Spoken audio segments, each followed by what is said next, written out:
नमस्कार, मी प्रमिला झांबरे। तर आज मी बनवते करंजा। त्यासाठी अर्धा किलो मैदा मी चाळून घेतलेला आहे। मुठ्ठी 1 वाटी मैदा झालेला आहे। त्यात मी थोडासा रवा घालणार आहे का तर करंजी आपली खुसखुशीत होण्यासाठी। तर ही एकदम बारीक असा रवा वापरलेला आहे, मी चाळून घेतलेला आहे रवा। पण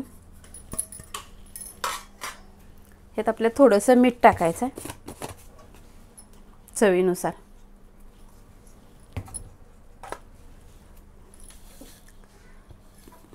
थोडंसं तूप घेतलेलं आहे मी गरम करून।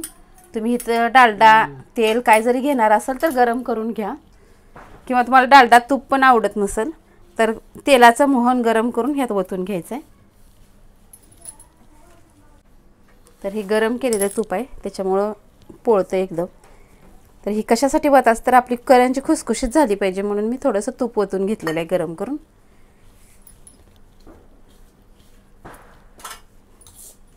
आता जरा गरम आहे त्याच्यामुळे मी चमच्याने मिक्स करून घेते 1 मिनिटभर। तर सगळ्या पिठाला मी तूप मिक्स करून घेतलेलं आहे छान असं।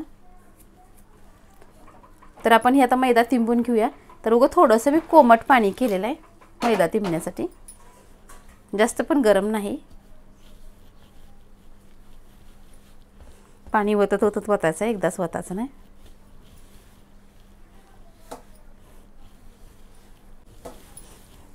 तर बघा पाणी वतत वतत वतलेलं आहे मी, एकदा पण वतलेलं नाही। थोडं थोडं जसं लागेल तसं पाणी ओतून घेतलेलं आहे। आता छान असा ह्याचा गोळा करून घेते।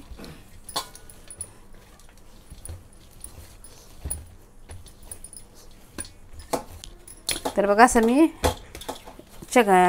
करंजाला पीठ तिंबलेलं आहे, आणि जास्त घट्ट पण नाही आणि जास्त पातळही नाही।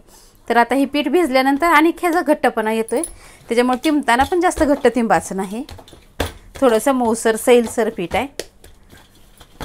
तर आता सारण करूच तर ही पीठ मी भिजत ठेवते। तर करंजाचं पीठ भिजते तोपर्यंत आपण सारण करून घेऊया। तर इथं मी बारीक रवा घेतला 1 मोठी प्लेट, त्याच्यापेक्षा थोडीशी कमी साखर घेतली आहे। इथं काजू आणि बदाम घेतलेत, इथं खोबरं घेतले, खोबऱ्याची जरा साल काढून घेतले आणि मोठं तुकडं केलेलं आहे ते मी। तर ही तुकडं किसून न टाकता मी काय करणार आहे, मिक्सरला जरा थोडंसं बारीक करून घेणार आहे, आणि ही काजू बदामचे ह्याचे पण तुकडे करून घेणार आहे। काजू बदामचे पण मी छान असे बारीक तुकडे करून घेतलेत, आणि खोबऱ्याचा पण किस करून घेतलेला, मिक्सरला फिरवलंय, आणि इथं साखर पण बारीक करून घेतलेली। तर आपण आता सारण करूया। त्यासाठी मी थोडंसं तूप ओतून घेतलेलं आहे। त्या तुपामध्ये काजू बदाम अगोदर टाकून घेते, आणि काजू बदाम सोबत मी रवा पण टाकून घेते, म्हणजे रवा पण आपल्याला छान असा भाजायचा आहे, त्याच्यामुळे मी रवा पण त्याच्यासोबतच टाकून घेतलेला आहे। तर आता छान असा आपल्याला रवा भाजायचा आहे। तर आपण शिऱ्याला जसं रवा भाजतो तसा पण एवढा लाल आपल्याला रवा करायचा नाही, फक्त रवा फुगला पाहिजे। एक चांगला 5 मिनिटं रवा भाजायचा आहे, पण कसा सारखा असा हलवत राहायचं, सारखं मिक्स करत राहायचं, ह्याला करपू द्यायचं नाही कुठं।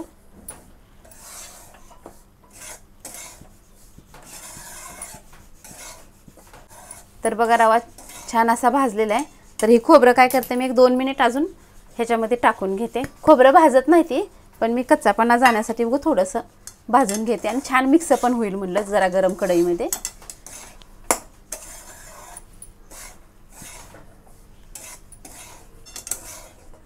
तर बाकुरासाठी छान असा रवा भाजलेला, मी गॅस बंद केला आहे। ही बाकुर एका छोट्या पाटीमध्ये मी काढून घेते। रवा बघा कुठेही सुद्धा डागलेला नाही, छान असं मिक्स करून घेतलेलं आहे। तर इथं मी विलायची आणि जायफळ बारीक करून घेतलेलं आहे, ती पण ह्यात टाकते, म्हणजे आपल्याला करंजी खायला छान लागेल। आणि साखर जेवढा रवा घेतला आहे त्यात थोडीशी कमी मी साखर घेतली आहे, म्हणजे करंजी वरनं पण त्याला मैद्याचं पीठ असतं, त्याच्यामुळे जास्त गोड व्हावी म्हणून मी भरपूर अशी साखर वापरलेली आहे। तर आता हे छान असं मिक्स करून घेते।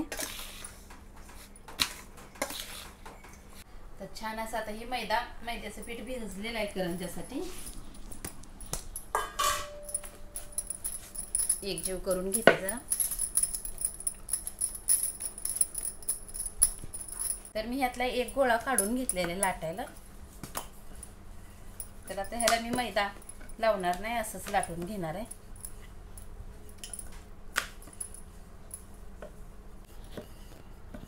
तर बघा अशी मी लाटी लाटून घेतलेली आहे. थोडासा साठा केला आहे, म्हणजे थोडंसं मैदा आणि तेल मिक्स करून आणलेलं आहे मी. तर ही ह्याच्यावर लावून घेते, म्हणजे करंजी आपली खुसखुशीत होती आणि कडक होणार नाही, मऊसूत होती. म्हणून मी साठा लावण्यासाठी तेल आणि थोडं मैदा घातलेला आहे, किंवा हे मैद्याच्या ठिकाणी तुम्ही गव्हाचं पीठ जरी घेतलं तरी सुद्धा चालतंय. तर मी छान असा साठा लावून घेतला आहे. आता ही गोळ्या करण्यासाठी आपण पीठ घ्यायला लागले. मी ही मिक्स करायला लागले सगळं. जास्त जाड जर वाटत असेल का तर असा हात फिरवायचा, किंवा असं हाताने थोडंसं पातळ गोळी करायची आपल्याला. जास्त मोठी पण करंजी करायची नाही लाटी. तर त्याला मी चाकून कट करून घेते.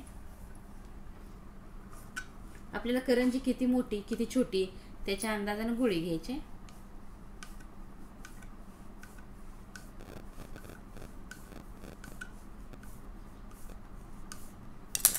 तर बघा अशा मी गोळ्या करून घेतल्या त्या.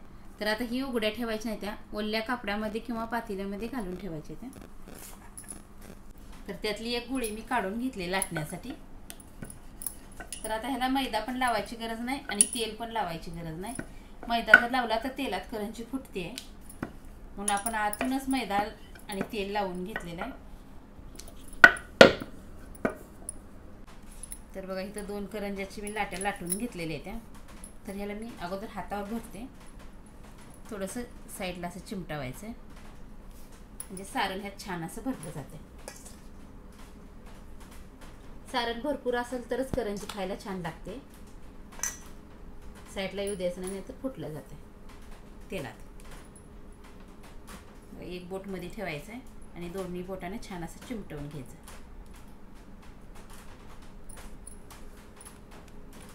नंतर खाली ठेवून पॅक करंजी करायची. जास्त जर कडेने पीठ वाटत असेल तर ह्याच्या चमच्यानं काढून घ्यायचं आहे.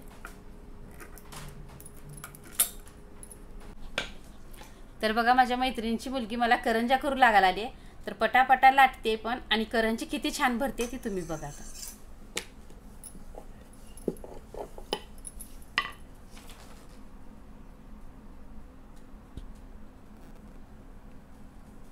सावकाश भर.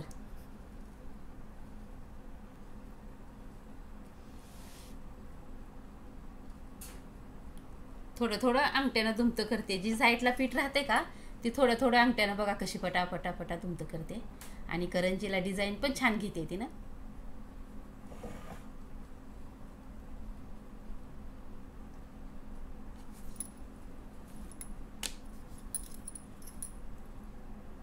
आता हातात घेऊन दाखव उचलून. तर बघा किती छान अशी करंजी तिने केली.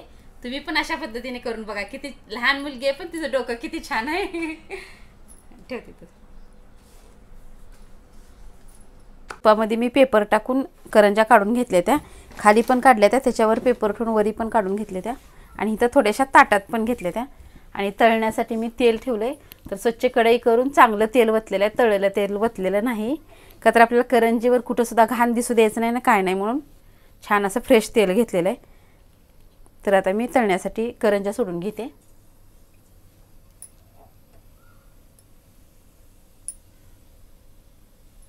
तर मला तेल थोडंसं कमी तापलेलं वाटलं म्हणून मी 2च करंजा ह्यात सोडून घेतल्या त्या. तर छान अशा तळून झाल्या त्या. मी ह्याला एका छोट्या पाटीमध्ये काढून घेते.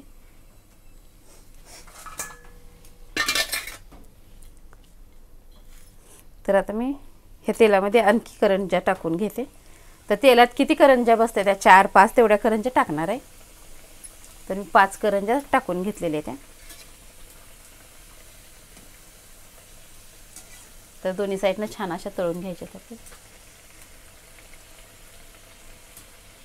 तर छान अशा करंजा ही तळून झाल्या त्या. मी काढून घेते. जास्त पण लाल आपल्याला करायचं नाही त्या.